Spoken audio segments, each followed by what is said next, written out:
The Seattle Mariners are on a terrible stretch of baseball right now, and we have to talk about game one of the Yankees in T-Mobile Park. And the first point of this game I have to talk about is the bunt that we're about to see right here in the bottom of the second inning. The Mariners are at this point up 1-0. There's nobody out.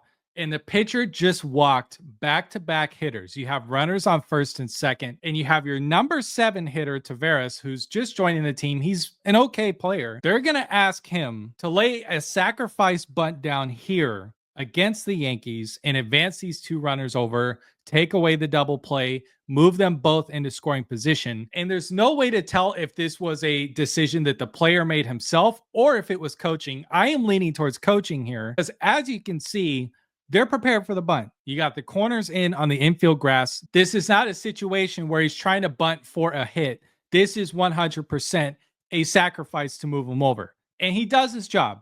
Goes back to the pitcher, does good enough of a job, moves him over. He's out at first base. But all of that being said, there is a long laundry list of problems with this. First of all, who you have on the mound pitching for your team. If you are not very confident in that guy and you don't think that he can hold a team to, I don't know, under 5 runs, that in and of itself, and because you're playing the Yankees, you need to try and score in bunches. You cannot give away an out in this spot when you're probably going to need your team, even if you had a good pitcher on the mound, to score a lot of runs. But the Mariners had Emerson Hancock pitching to the New York Yankees. So in my perspective, sacrifice bunting in a game like that, it just doesn't make any sense. You need to score runs. The second problem, the pitcher was struggling. He just walked back-to-back hitters.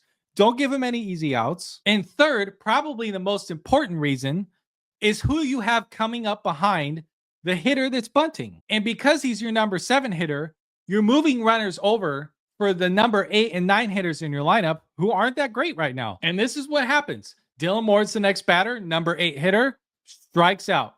That's 2 outs now. And then that brings up your number 9 hitter, Ben Williamson. And as you can see on the graphic, with runners in scoring position, he's doing decent. He's doing decent, but he's still a rookie. He's still developing. I don't know if you have enough faith in your number 9 hitter that's a rookie who hasn't had a ton of experience in the bigs in a spot like this. I think it's a weird spot to place your trust in this guy.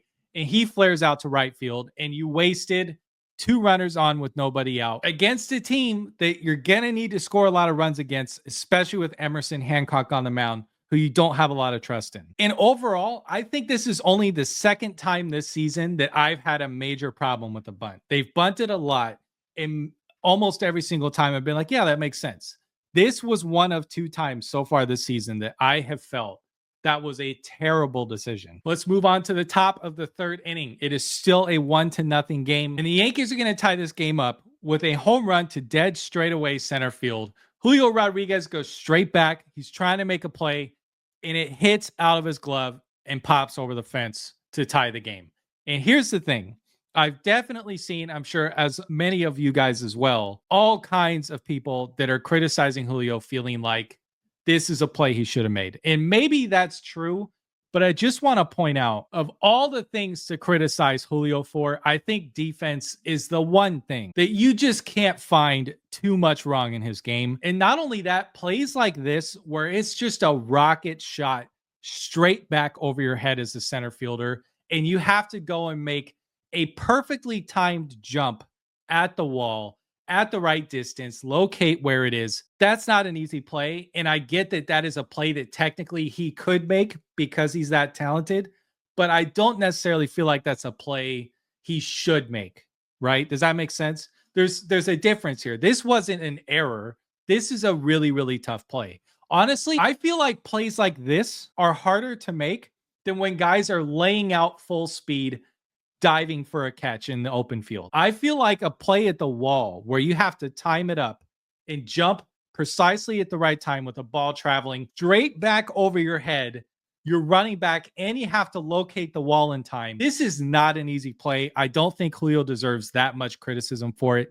It's a play you'd like to see him make, but by no means was this easy. And I think we need to cool it a little bit on the Julio criticism, especially when it comes to his defense. If you want to talk about his bat, that's fine. Nonetheless, let's move on. Here's a player where you should be criticizing. And this is actually really starting to bother me. We're only 25% of the way into the season. And I, for the most part, have defended Randy Arozarena for his just lack of effort. Honestly, that's what I'm going to call it now in left field. Aaron Judge is going to hit a ball down the line, and Randy Arozarena has no urgency, totally concedes a double to Aaron Judge. And honestly, I'm sick of it. I'm so sick of watching this guy out here in left field. I know that he is a good hitter. I don't even think he's a bad left fielder talent wise. I just hate watching him concede extra base hits and throws into the plate and balls that are down the line like this, where he's just essentially walking to it. And if you watch this again, the way it's timed up, Aaron Judge isn't the fastest guy in the world. You should probably at least make him try to earn this double. He's rounding first right here. Randy is, if he was at full sprint, definitely has a chance to at least get to this ball and get a throw in and maybe at least force a slide out of him. And not only that, it's a tie game. It's the third inning and the game is tied. You have one out. If you can hold him to a single or get him thrown out at second base, this is a huge out and a huge extra base. I'm sure Emerson Hancock would have loved a chance to maybe keep him on first base and keep the double play in order. I'm sure he would have liked that. So for you to just be like conceding a double against a guy that doesn't run well in a tie game against the Yankees at home, I'm just sick of seeing it. I can't stand the way that Randy Arozarena plays left field. I can't stand it. I think it's sloppy. Even if there was no chance to get him, I think it's a bad look. I don't care that you're at the pro level. This is one of those things where it just doesn't make any sense to me. I'm sure some people disagree with me in the comments and be like, oh, it's the bigs. They don't have to put effort in on every play. That's going to be a double 98% of the time. So why even try for it? What if he stumbles? What if he misses the bag? What if he doesn't get a good round on first base and you have a chance to get him? What if he botches the slide into second?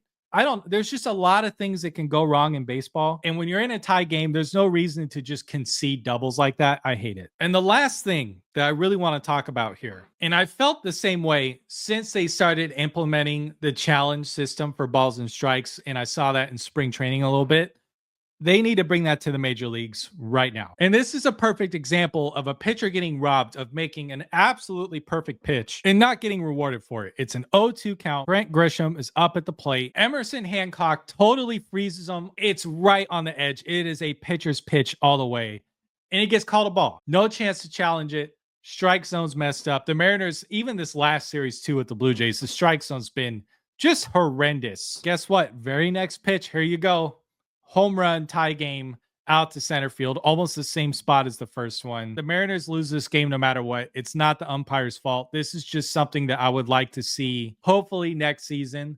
They got to have that challenge system in place. It's getting so hard to watch. And I also understand, I think umpires' jobs are getting harder as the pitching keeps getting better. The spin rates are crazy. The velocity is crazy. These guys have pitches moving 1.5 feet at like 94 miles an hour. I understand. It is so hard to do this job.